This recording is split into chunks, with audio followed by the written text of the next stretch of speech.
Grand Rising, beautiful souls. Hope everybody is doing good today. Today, we want to go over myth as or using myth for spiritual guidance and what that looks like and how we use that in our life and kind of what's going on in our life. Some things that are showing up and how, we're using it to help support our narrative and help move us along. And I'll say myth is something that's very I think it's ancient. In some native cultures, they had storytellers, and especially in Native American culture, they even have this kind of depiction of the storyteller where you see the storyteller and then all these children are around the storyteller, and usually that's what it was. It was coming around narrative, ancient stories, lessons learned, hero's journey, all the things that myth provides to us, which is so beautiful and fun, right? It's like story time.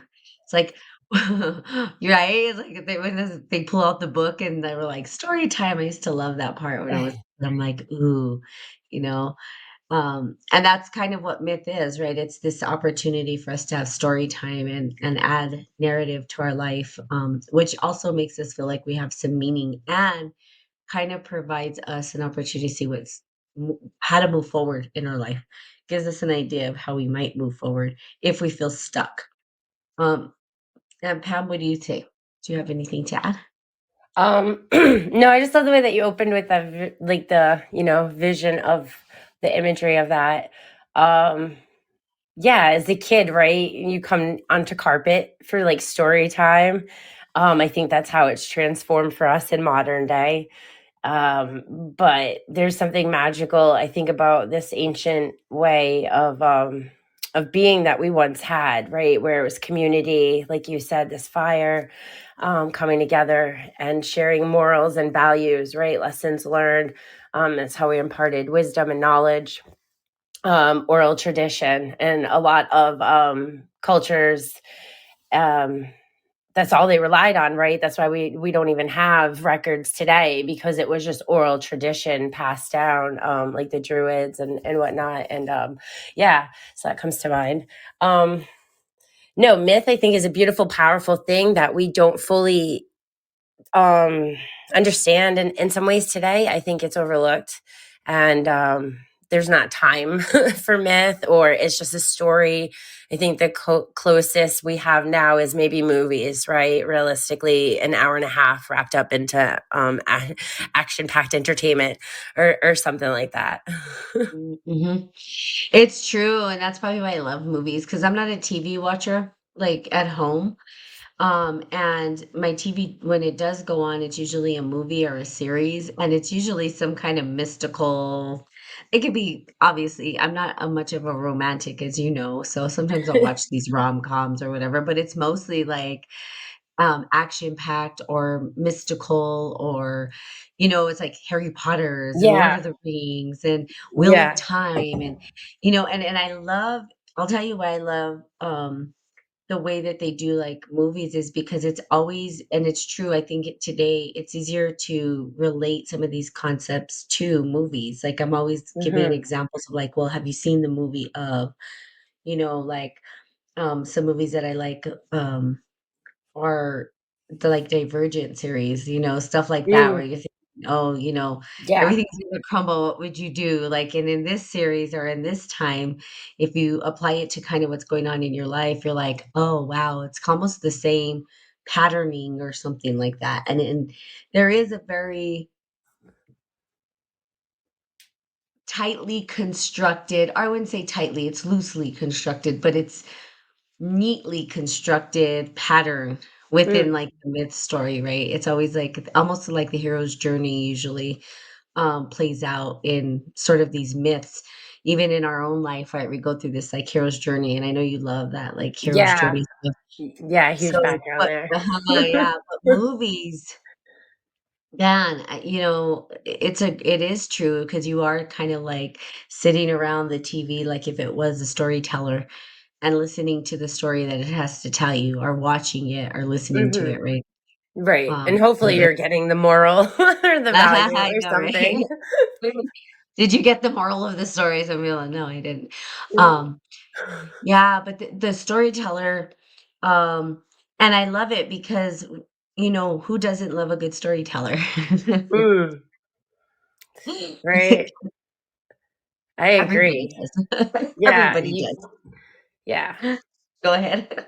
No, I'm just thinking, I don't know how many times I've gotten lost in a book and, I cry. I cry at everything, but whatever. Movies definitely, but yeah, I think what I love about the book aspect, right, that the movies can't do for us is show so much more depth to the characters that we come to love, especially like the Harry Potter series. Mhm, For sure, there's so much there that's not mhm, in the scene, but when you want to talk about like structure and archetypes and myth and like JK Rowling does an amazing job of like capturing that, just as well as like J.R.R. Tolkien and Lord of the Rings, like you said, and other mhm. things. And I think that's why they're such classics, because those authors were able to just tap in naturally to like a story, right? I don't think they sat there and was like, okay, I need to have a hero and a villain, all those like structural plot things. I think it just naturally arises, and then our perspective, our awareness is able to like capture those things, and then life intimidating and recreating art, right, we're able to put that into like the page and onto the screen, um which is just fascinating to me, of like the coming to like the human psychology, whatever. But yeah. Yeah, no, it's true because it's really cool, like you said, in character development. I think the reason that myth is so important is because somehow we feel tied and connected to these characters. Hmm. We'll even add, it's funny because it's just the other day, a friend of ours, we were talking about the Tao, right? Or the Tao and Taoism and all this stuff. And then a friend of mine's like, "Yeah, well, Winnie the Pooh was like the perfect Tao, and there's like the Tao of Pooh or something like that." And I didn't know, right? I had never heard of that before, but Yeah. there was, and then I have. a friend of mine goes, "Well, what character do you think I am in Winnie the Pooh?" Right? Because and then Mm, we're kind of wanting to connect and relate to these characters, and mm. sometimes people will be like, "Oh, you're like the character in that movie," or "You're like the character in this Yeah, movie," or "That reminds me of this." absolutely. So, and I think that's why character development is so important in myth and how, because it helps us to recognize, we feel some connection to Hmm. these characters that we call myth characters, right? Or mythology, or this pantheon of gods that we used to um worship or look to, right? It's like we were trying to embody that, or understand or capture the essence of this particular energy. And so if you look back, like especially like in Greek myth, they have such a huge pantheon, or even if you looked at Egyptian mythology, Hmm. or Yeah. even Indian mythology, right? Asian mythology of China or Yeah. India, or South America is all of pretty interesting too. When I was in Peru. Yeah. Huh? Yeah. Yeah, they all have myth. So Hmm. what does that tell So you, many right? similarities and Yeah, synchronicities. yeah.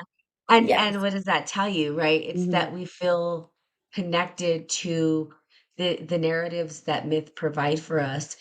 And I think that it's so important that we recapture it, because like you said, it's not gathering around the fire listening to these stories that our elders are telling us anymore. No, we've lost that, Mhm. unfortunately. But I think at some points we do have it though, because Mhm. I love Sure. having a fire.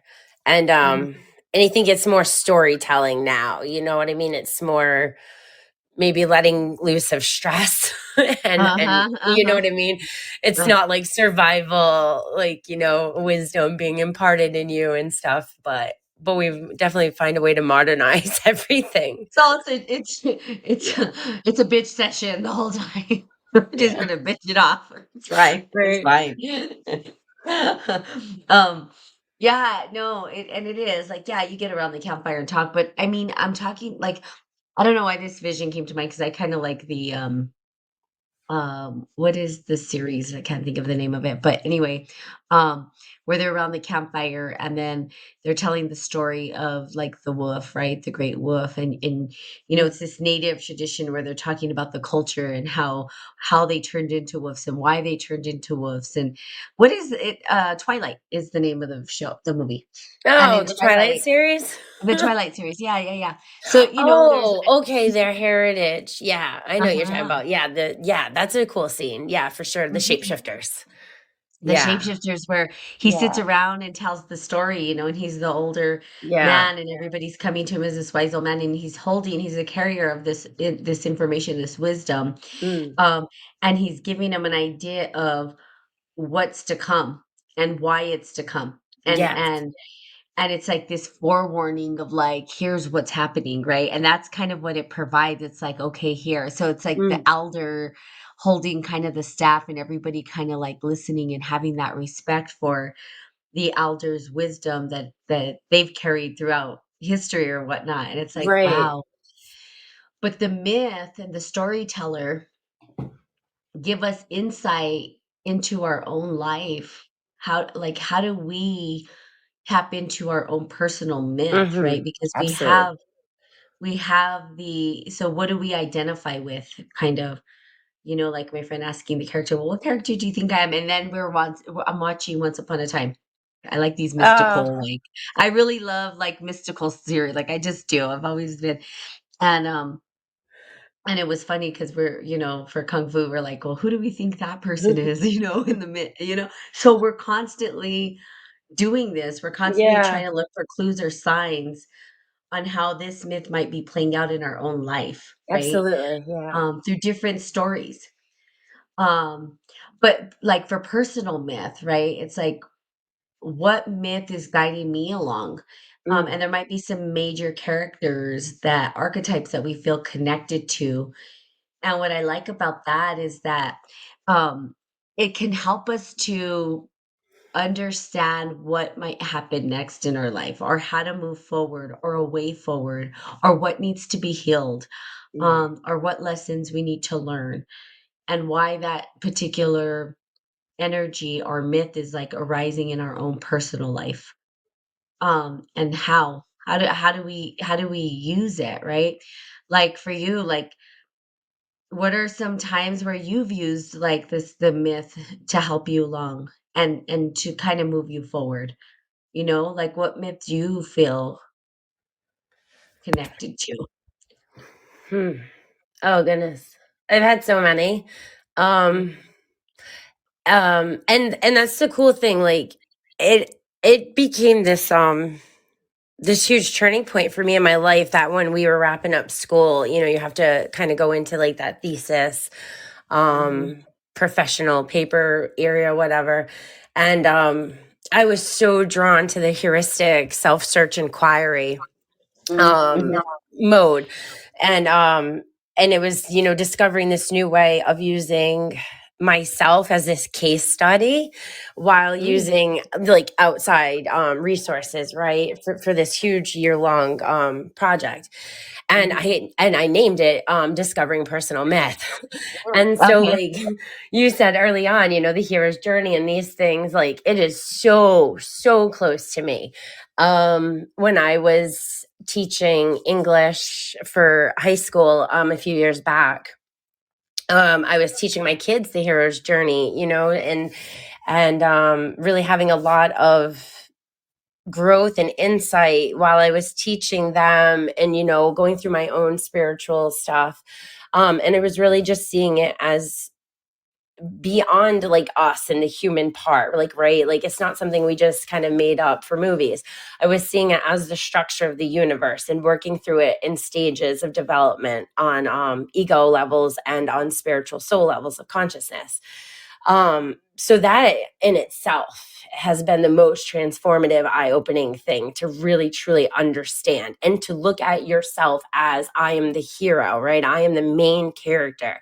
That in itself allows the shifting and letting go of attachment to people, right? Because we want people to come and go, and we want people to stay, and we want to fit people in certain roles in our lives, or you know what I mean? But if you think about like the pie chart of archetypes, you have the lover, the teacher, the villain, the jokester, the mentor, like all of these different areas.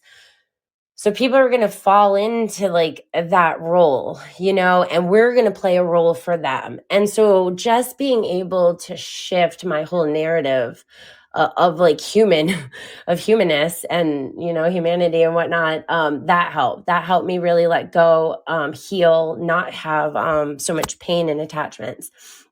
And then it was going deeper.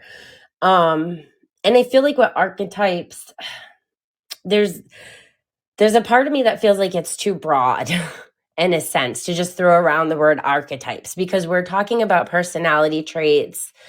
We're talking about the storyline, right? Good versus evil, ice and fire, heaven and hell, like those kind of concepts are archetypes.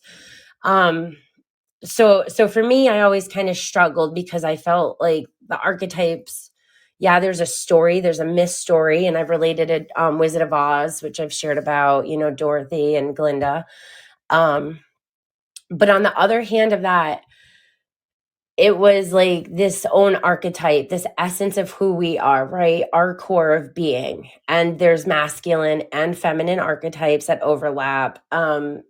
It's definitely entwined with the natal charts. I've, been able to look at my birth chart and see attachments there. So I think that's a very good starting point for people, is to look at like constellations in your natal chart.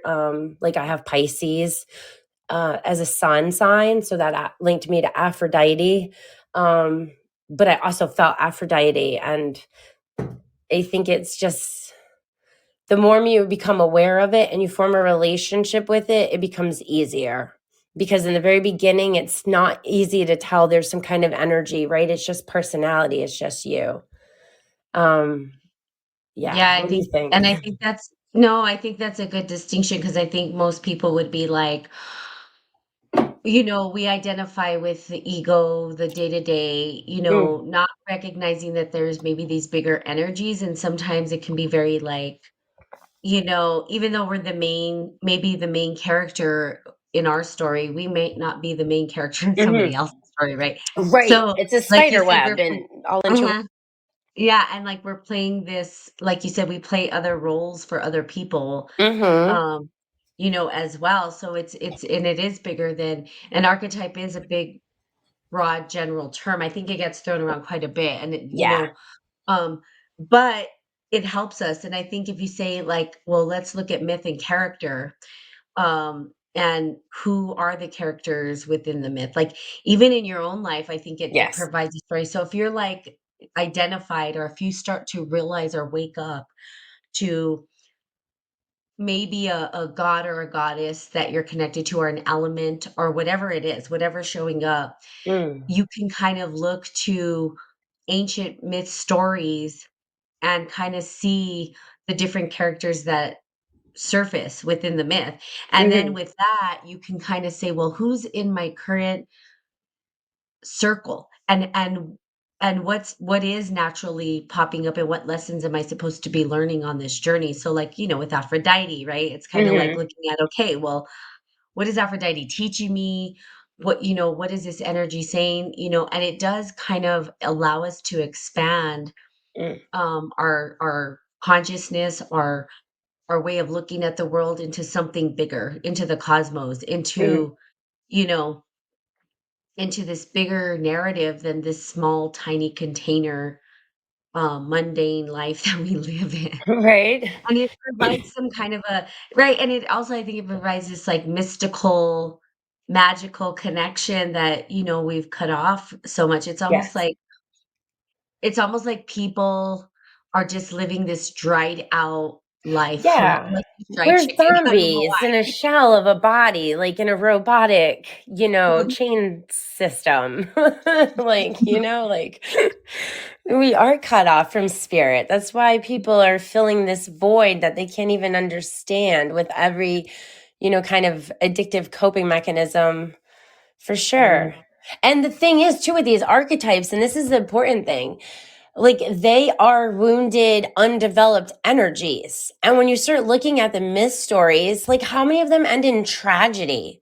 You know, how much of it is pain? So it's our responsibility. And this is what I have done on my own end and what I've like come to discover, like we need to change the myth. We need to, like, this is our opportunity to do the work and do the healing and evolve these stories, and in some of these cases of these archetypes, to give them a second chance, to give them what they didn't get, the injustice that was caused to them.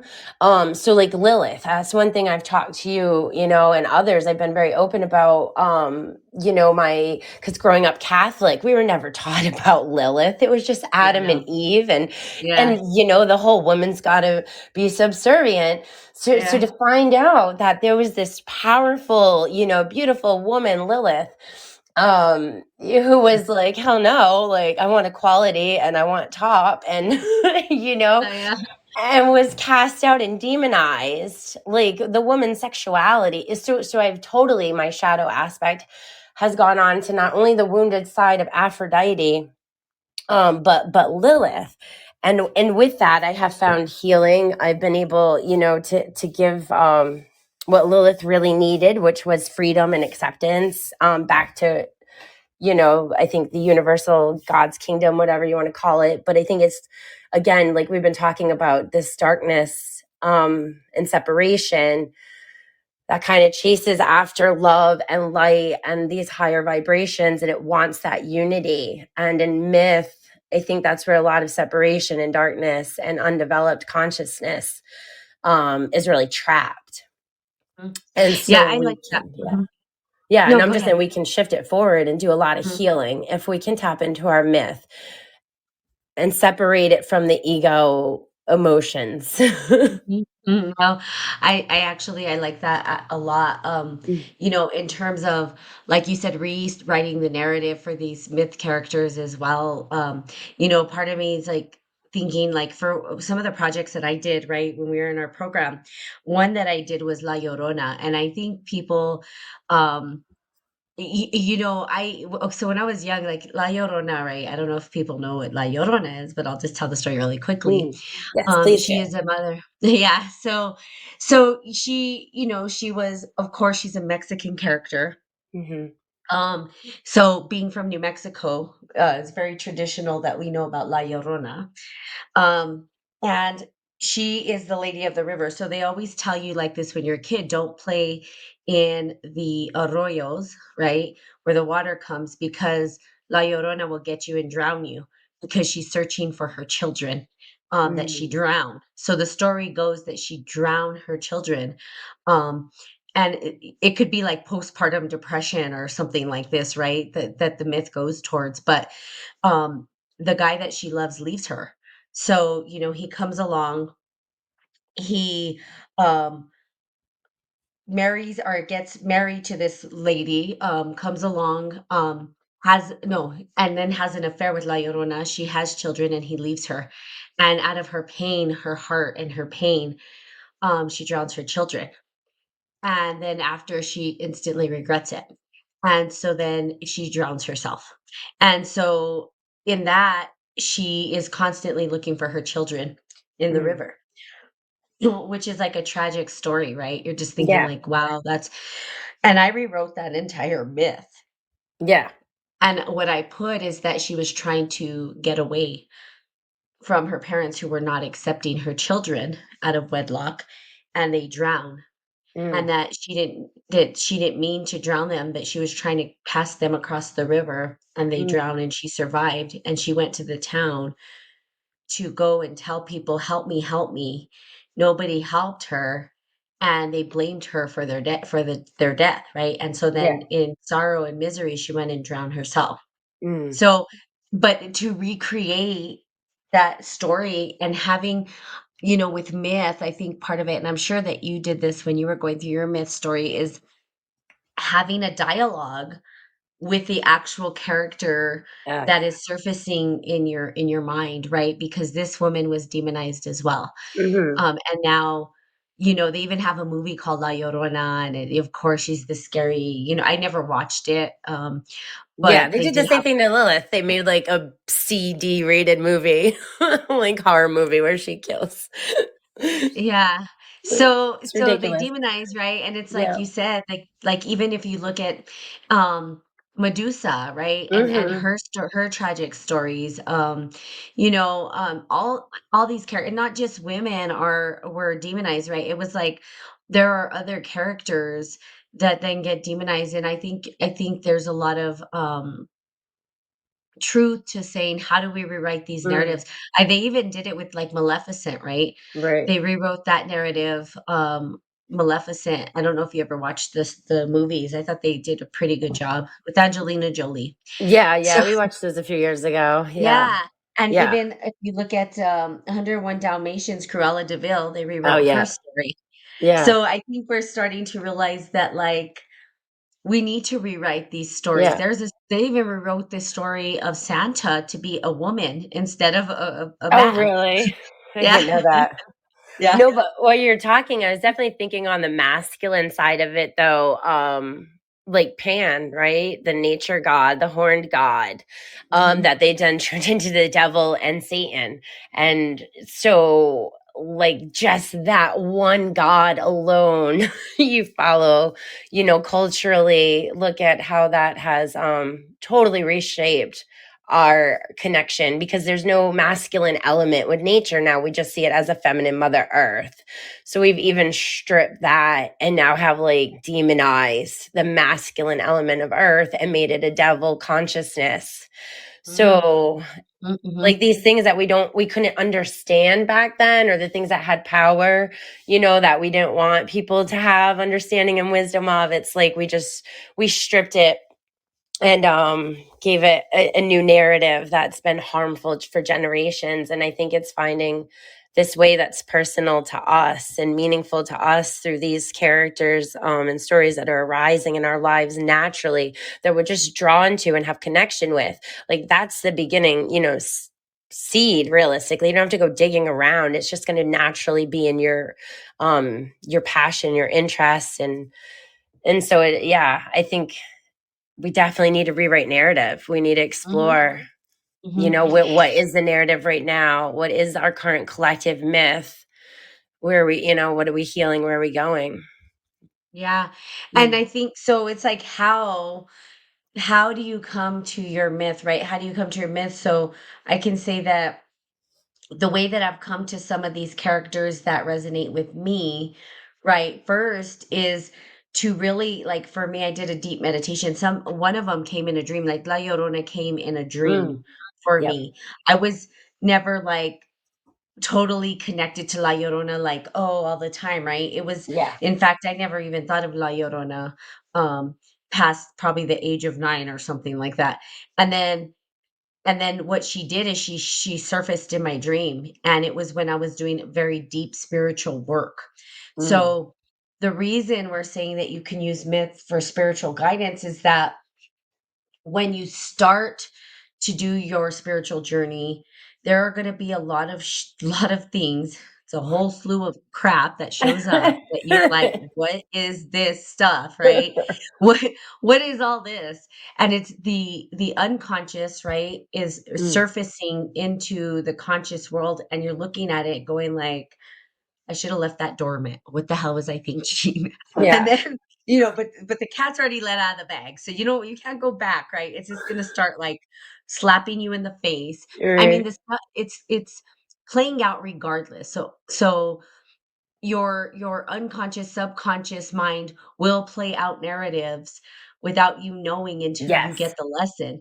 But when Yes. you really actively purposefully start to dive into your spiritual journey, it'll Mm. reveal it a lot sooner, a lot easier. Right. But then the easy part is it reveals itself. The hard part is, now what do I do with this? Because now you're going like, I don't know what to do with all this big energy that's showing up. Hmm. And part of that is looking at what characters are talking to you, because there's a lesson they're trying to teach you, they're trying to show you. It's this bigger energy, this bigger pattern. And when we Hmm. say gods, we mean gods with little g, right? These energies that are circulating within our vibrational frequencies and these stories, that narratives that play out.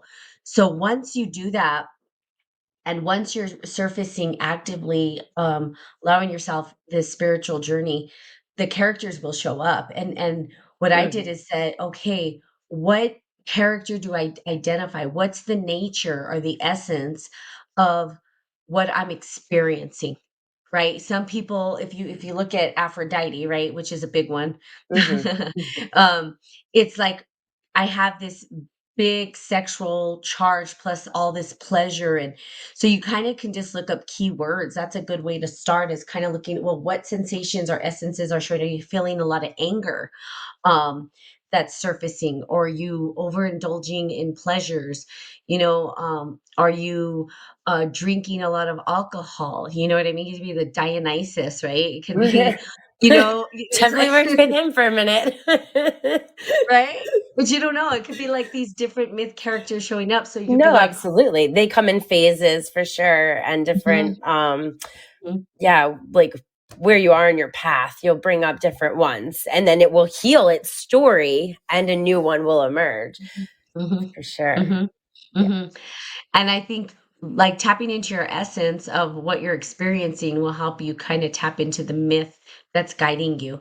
And the Mhm. cool thing is that once you really know that a myth is resonating with you and this energy is sort of like engaging with you, you'll feel it, you'll know it. Like for Yeah. me, I cry, or I get like, oh, too much energy comes flowing in at me. I'm starting to look at it, I'm like, this is way too much.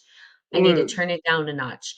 And that's how I know that I've tapped into the right myth that's gonna help guide me into my next journey or phase or whatever it is, or heal whatever needs to be healed around that particular myth. Um, and some of the myths, like I said, have showed up, like La Llorona. I was able to heal past that, right? Because I was I wasn't necessarily the mother, I was the child of the narrative, right? And I had to heal Yeah. this mother wound that I felt of not belonging or not being wanted, of Mm.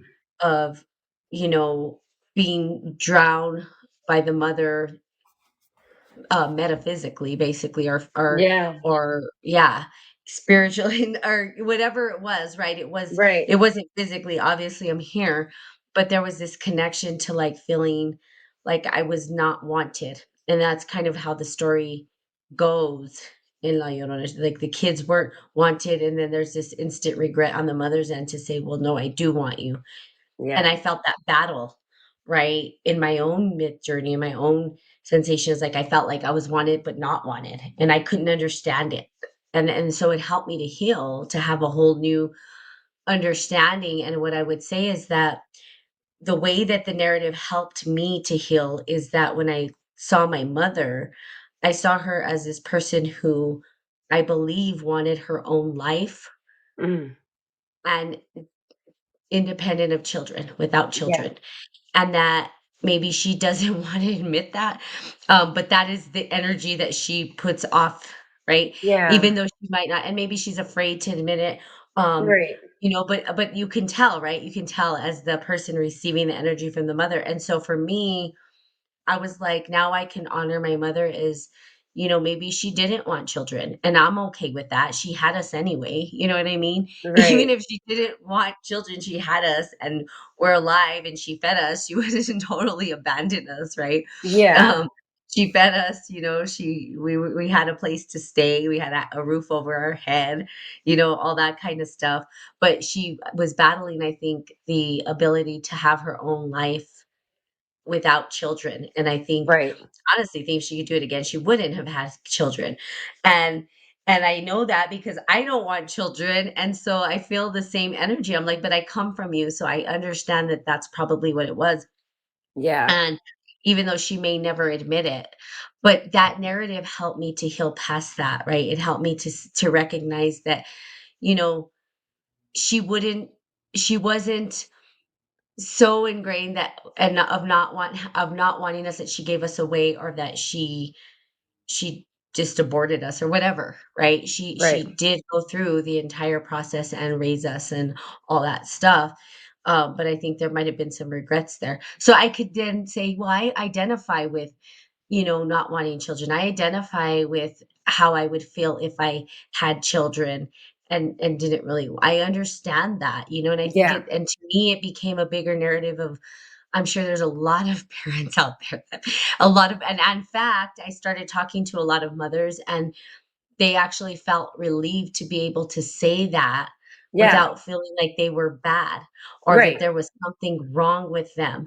Oh And yeah. I'm like, For "Yeah, sure. there's nothing wrong with you." Yeah, Um, parenting's its own weird little box, I'm telling you, like, because you have to, like, you wanna talk about wearing a freaking mask. uh, Parenting, like, oh, man. Listen, yeah, conscious parenting, that'll be maybe a good content yeah, topic one day and for I think sure. the mother gets the mother it's hard for the mothers Yeah. because we're the nurture, we're the caregivers, we're the first thing that they have, they look to us for, it's just they come from us, we're brewing them and, the women bruise the child in their stomach for 9 months, It's Or like longer. and longer, and the mother, for the child, it's like, it's okay for the mother to say they didn't want kids or that they don't want their kids, or sometimes they wish they could just draw you know what I mean? Like I will honestly admit I have been very open and honest about that. Like, I have 4 kids. Like, I had my first child at 16, and then I was 20, and I was 26, and I was 30.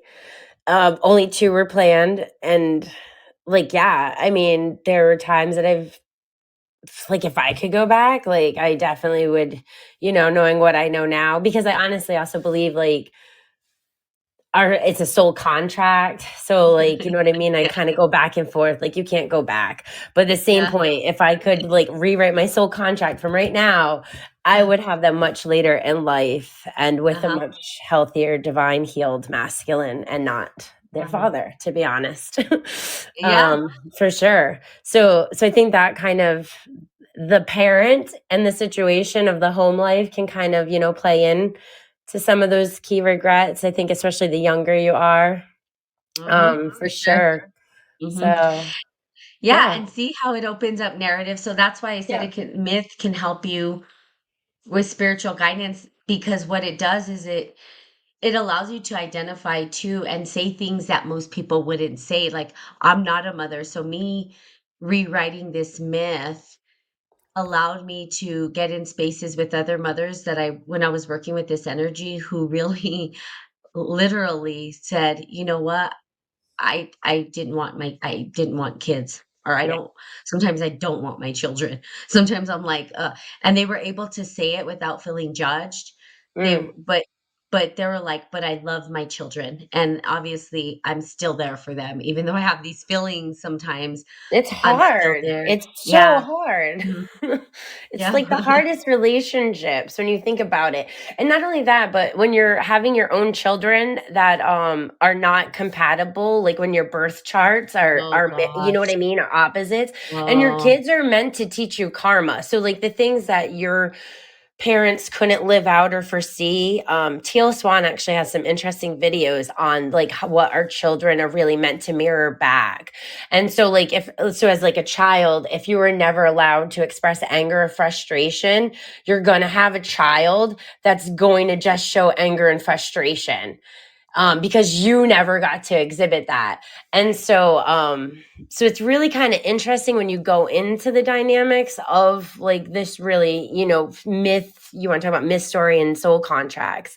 Because Mhm, my mhm, oldest two, I mean, my oldest daughter and my youngest son, a very similar Scorpio sun, Taurus moon, and they're old souls. We've had past lives. We've done, some work in understanding our stories together, and then my middle two sons are very much new souls and like yeah, and so it's just very interesting.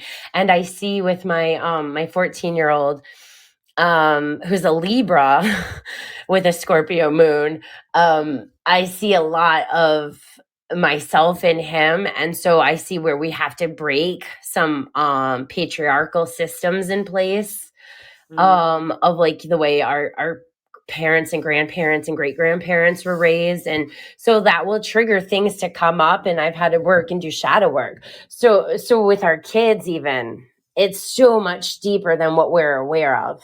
Mhm, And when we mhm. can't heal Yep. our own wounds and pains, and our kids are, triggering things, and we're mirroring things, and we're not aligned compatibly through our birth charts because they're meant to shake the shit out of our world. But we have to put on the smile face and pretend we're the best mom or dad ever. And, do it because I've done that. The assistant coach, helping out with the baseball, and stuff's exhausting, and trying to be the PTA and doing the, field trips and the volunteering, and it's exhausting, and everybody pretends to be perfect. And I'm just telling you, like, I don't know. I get all uncomfortable in a sense where I'm just like, I don't want to talk to any of these parents. I just want to be in my own little bubble, and I want to get the hell out of here when this concert's over. And I don't Yeah, want to be like that, but it's just the discomfort of like parenting, but you public shouldn't be space. perfect because no one is perfect, and that's the No, problem, right? That exactly. becomes the issue. It's like because if you opened up to these parents and told them how you feel, I guarantee every single one of them is Right, dying to say right. We're all that overwhelmed. exactly. Our Every kids single suck person sometimes, as wonderful as they exactly. are, and we love them. We Exactly. might not like them, and that's okay. Like Bad Moms, I don't know if you've ever seen that movie. Oh, I love those movies. Or they just like, "We're not gonna be good, we're just gonna be the way we are, we suck, and Yes. that's fine." Yes. And that's the Yes. reality. I belong in that group because I try. I guarantee all moms do because the so and but if you can see, like, even just this one myth and talking about how the myth was changed, Mm, the healing around it, right? That's how yes, the healing happens. That's the spiritual absolutely. guidance. Yes. It's being able to, say what the shadow side is without feeling shame or bad about calling Yes. the shadow side what it is. Yes. But healing that part of it, you can't I mean, you can't heal through the myth until you recognize that shadow Right. side. Yes. If Yeah. you keep ignoring it and denying things, and you don't ever like accept it, acknowledge it, and sit with it, then yeah, you're just always going to be at that gateway. You need to like enter into it, by exploring it for sure. Yeah, because then you become it, and then all the shadow that you're trying to deny I was talking about this last night, Mm. all the shadow you're trying to deny from a particular narrative actually becomes you, because Mm. you're not talking about it, kinda like with the cult stuff, right? I'm Yeah. like, "What's the shadow side of doing, mind work?" Well, part of it is like cults. Yeah. They all start off with these really good ideas, right? And the shadow side shows up and it's like, okay, because now, we're gonna this is the only way to live and this is you're all coming with me and there's this shadow, but you've got to call it out and then you've got to say, okay, what are all the ways that I'm not like that? And what are all the ways that I am like that? And really kind of identifying and say, okay, what can I do with this? But until you call it like it is, and until you rework the narrative or the myth that you're embodying or the essence of the myth that's coming to you, you're absolutely correct. You're just going to become it. Mhm. You'll become the shadow Yeah. eventually because you're holding it inside. You're not releasing it. Yeah. You're and then you become this shadow, the thing that you fear the most, you become. Yeah, and it's all from subconscious levels, so you're not even aware that's what's navigating, your life, and the outside, right, the external, that you're now, attracting like a magnet to you for story and experience. And I will say, looking at like victim mentality is huge too, because Mhm. if you only see yourself as a victim and that's your narrative, um and you're just giving your power away to other people, especially as empaths, because I think this is part of our narrative. We automatically have this narcissist dynamic that we're, kind of set up with from birth, because we need need each other, right, in a lot of ways to grow there. So like that myth story of the narcissist empath is really, really powerful. And I think it's about coming into your own power, and not allowing other energies to feed and suck, like the light and the energy from you for sure. And having boundaries and confidence and self-worth. And so there's a lot of small things on that journey of self discovery that will come up, that will lead to your empowerment for sure. And those small moments, change your story, change your narrative little by little. Because if you see yourself in any way, like if somebody's hurt you or betrayed you, it's very easy for the ego to feel like it was attacked and it's a victim.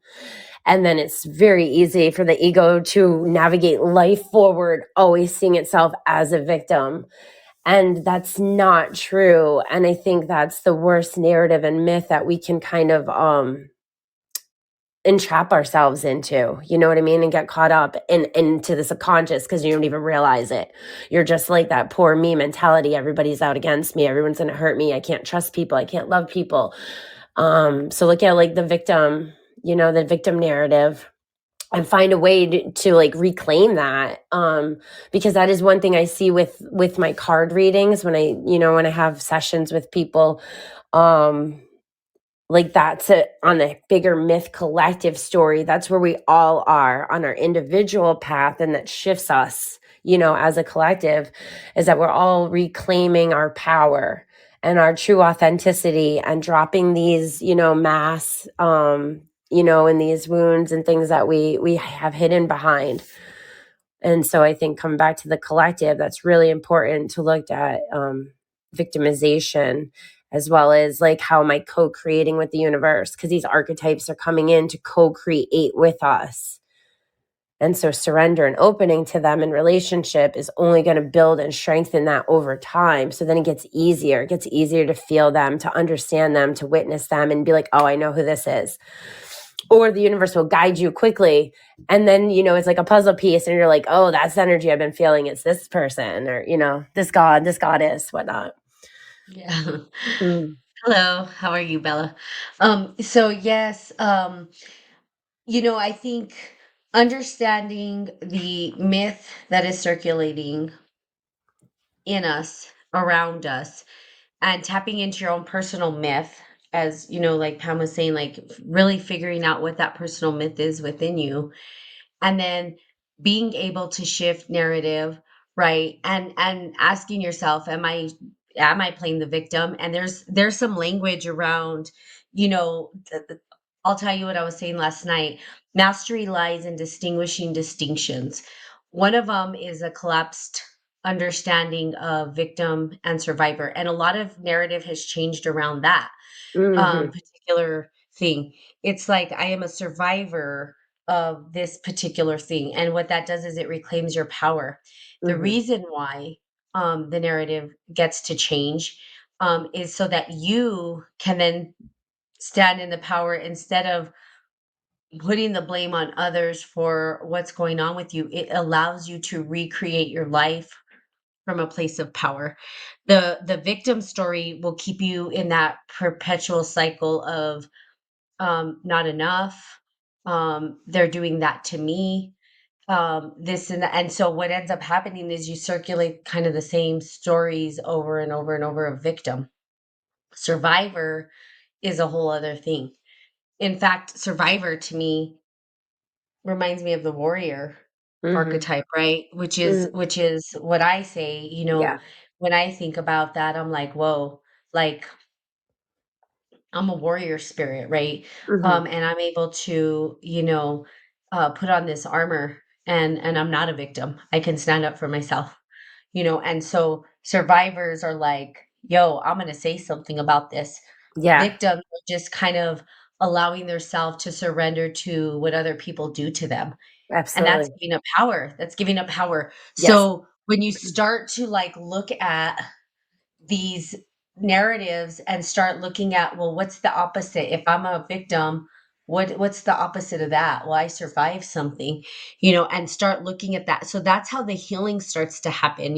I know that in um language is a big piece of it as well. Like, how do we dialogue, or how do we put symbols to our understanding of the world, right? Because if we go back, language was really a system to describe or give meaning to our experience of the world. Like, what are we seeing? How are we experiencing it? What are we feeling? And language does that. It gives us an opportunity to communicate what's happening internally with us and how we're viewing the world. Um, and that's why everybody's so different. That's why we all can't be like, so then these myths arise to help us maybe resolve conflicts or something that shows up with us. It's like, oh, well, there's this conflict. How do I resolve this? Well, let's look at the bigger story or the bigger picture, the bigger myth behind it. What role is this person playing in my life? What role am I playing in their life? What energy am I holding on to? And how is that energy either hindering me or helping me progress? Like, Mm, what needs to happen? And I think the biggest thing is like having dialogue, narrative, being able to speak mm, with these characters, and there's many ways you can do it. Like active mm. imagination is one where you can just sit and close your eyes and have a whole entire narrative with, ask it questions, let your unconscious mind or let the voice inside of you answer the questions. You know what I mean? That's something that we did with our classes that I really liked. I think it gives you like this deeper insight. Like when I was working with La Llorona, a lot of it was that closing my eyes and asking questions, what do you want? And that's how I rewrote the narrative. It Mm, wasn't just me saying, oh, I'm going to rewrite this to feel better. Like I had to do deep, deep work where I had my eyes closed and I was crying and I'm like, why didn't you want me? Why didn't you, yeah. and all these things. And then a whole new dialogue emerged from that, which is the dialogue was, "No, I did want you, but I just didn't want children." You know what I mean? "But Yeah. I kept you." You know what I mean? And so then there was this healing inside where it was like, I can respect that maybe this particular myth was playing out in my life somehow, but there was this deep healing around it. Um, you do hypnotherapy is another thing that really helps Mm, um, for dialogue. You go with the intentions of dialoguing with this particular energy, um, like that. Or you could just journal about your feelings around it, or doing research. Like just like recently, like now, what I'm doing is research around the different archetypes that are surfacing, and kind of saying what myth, because also that you should be aware of is that there's not the particular god or goddess that's showing up, or the archetype or the energy that is showing up has many different stories. mhm.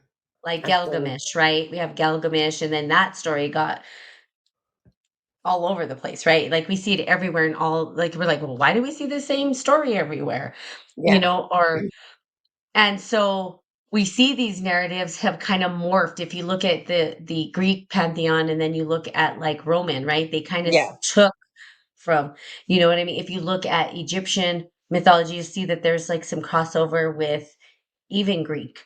You know what I Yeah. mean? And so like there's all these like crossovers, but there's little tweaks and differences. And sometimes we feel more connected to another culture's way of describing that particular energy.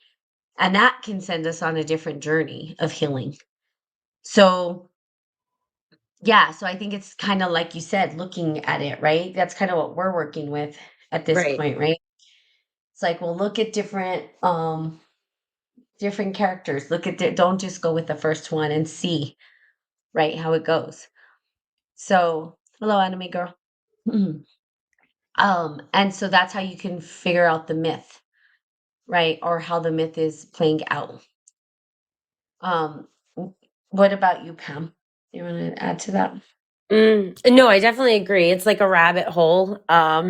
And for me, like as a kid, I loved studying ancient Greece and ancient Egypt. And then kind of lost all of that, right? As I got older and motherhood and responsibilities and stuff took over. So when I kind of naturally went into like the spiritual awakening and my journey started unfolding and whatnot, my myth story kind of awoke me and took over. It was this ancient remembering, as well as this remembering in this lifetime.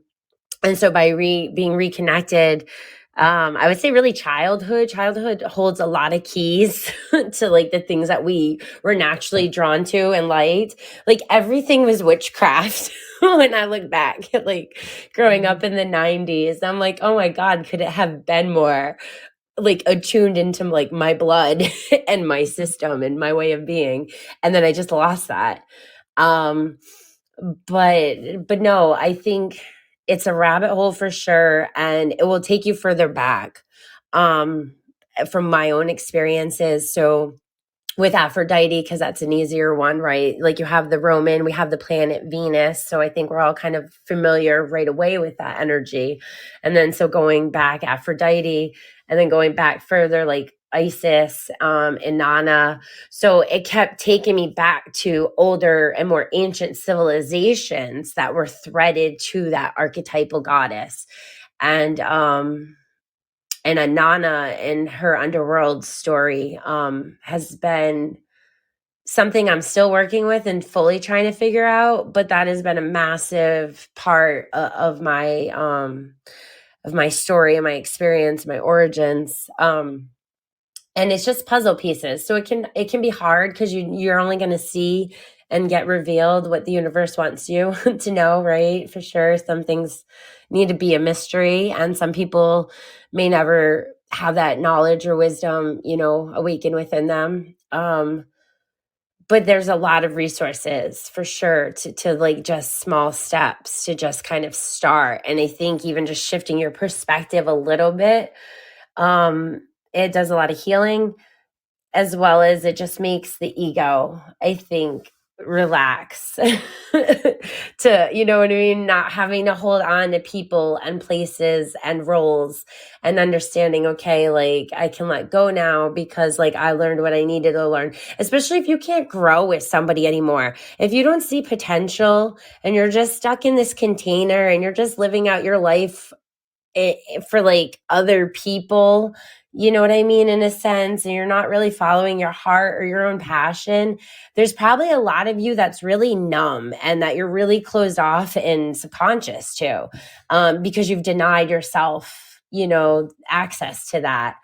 So I think sometimes we need isolation. We need to be alone, right? We need to kind of go into like the hermit mode to be able to Mhm. explore our internal world, and we need to be really open and vulnerable with ourselves and have compassion with ourselves for the stuff that we find, because the ego can be really harsh and judgmental and critical. It's just wired that way naturally. So in the process you kind of have to rewire yourself to love and accept and embrace and integrate the things that you find about yourself, because you are healing again.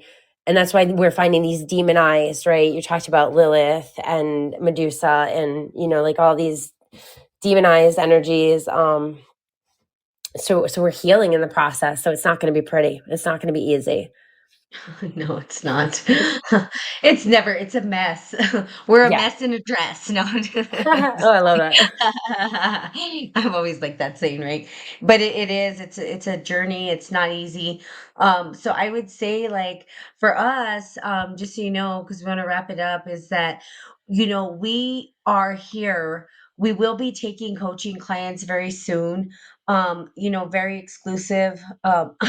Excuse me, amount of coaching clients. So um we're just don't again, we want to do quality over quantity, but really we do archetypal myth coaching as well, which is like maybe helping you identify the current myth that you feel connected to, and then how to guide you through healing the narrative, looking at what the shadow side of that is, looking at the characters that are arising from within that particular myth story, looking at the people that are around you, asking yourself what you have to heal in order to get the lesson and to actually move forward Mhm. with your life so that you can live your life purpose, and really digging deep.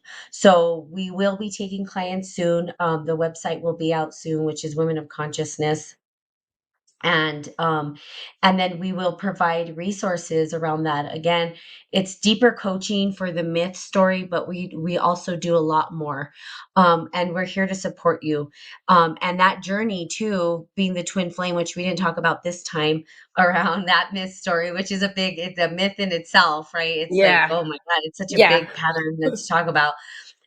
But there are these smaller narratives that are circulating, to help us along the journey. And we want to support you. with that. So if you already have a myth you're working with, you can email us. We'd love to hear about it. You can email us at Women of Consciousness um, at gmail.com. And if you want to follow us on our Instagram, again, Women of Consciousness, and Facebook as well, we will be doing some live videos. So maybe you see our faces eventually. Rather than just hear our voices, you can see our faces. But we are here to help you. So reach out if you have any questions. And until then, we will see you next time. Pam, do you have anything else? Any final words? Oh man, just yeah, happy miss searching. Just like go search around, go dig around and see what myths come up for your personal life because it will transform you, I guarantee, if you work with it. But We'll play in the dirt. yeah, I love it. Play in the dirt. No, it's always a pleasure. That's for sure. Yeah, good episode. I love it. I love this conversation, this topic. Could go all day, all fired up on the archetypes, but no, For real. thank you for sure. Yeah. So have a good day, and we will see you next Tuesday. Have Yeah. a blessed day. Have a great Lots week, of everyone. love. Bye. Bye.